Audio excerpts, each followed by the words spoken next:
The third day of the 2011 Maxi Yacht Rolex Cup was a gift horse for the YCCS race committee. The wind was westerly, up in the high teens and occasionally gusting over 20, but forecast to remain stable through the bulk of the day.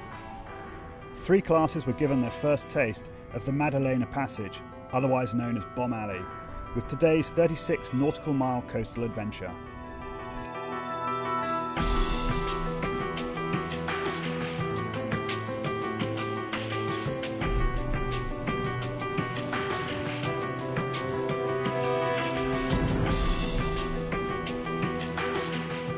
The course comprised a short beat to windward, followed by a fetch to Monachi, where the fleet then tacked onto starboard and headed into the channel and the next turning mark at Secca di Tremonti.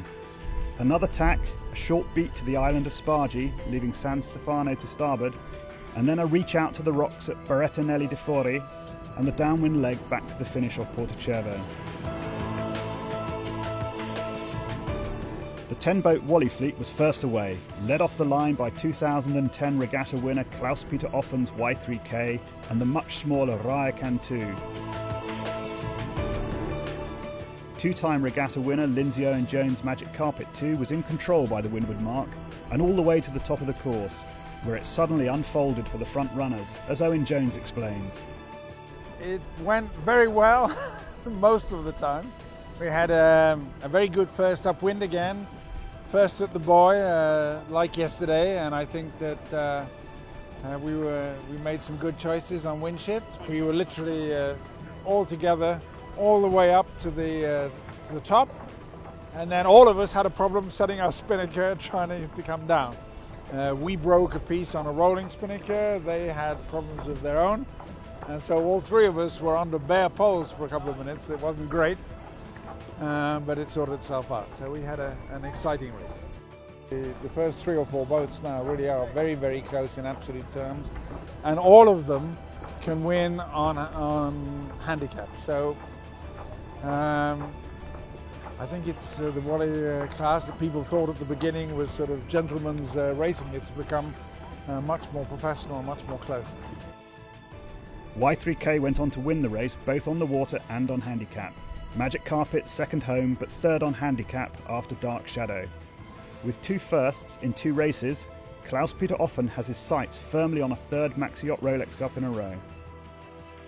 Well, 3 wins in a row would be very nice, but on the other hand, we are realistic enough. We realize we have very strong competitors. We just have 2 races out of 6, so we are far from getting any confidence that we will win, but I think our chances, of course, are better with 2 first places but it's a long way to go. The second start was reserved for the Maxi Racing and Maxi Racing cruising classes, whilst third to go with the 8 Super Maxis ranging in size from 34 to 45 metres in length. As expected, Hasso Plattner's Visioni and Albert Buell's Sodade set the pace.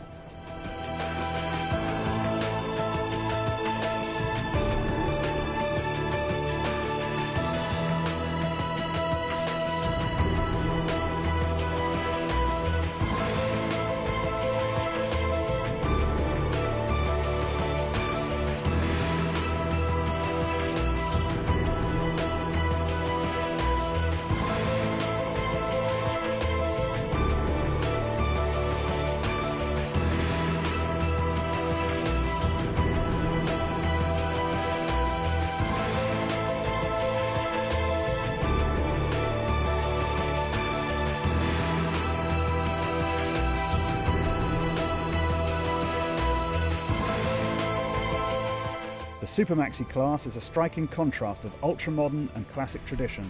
Fast cruisers such as Nalaya, Sajana and Viriella competing against the grace and elegance of Hetaros, Anagene and Firefly, where the owner is on a fast learning curve. I've learned a lot about the boat handling, and in the light stuff where we sailed before in Mallorca, everything is just a little bit easier than when it's blowing 20 knots.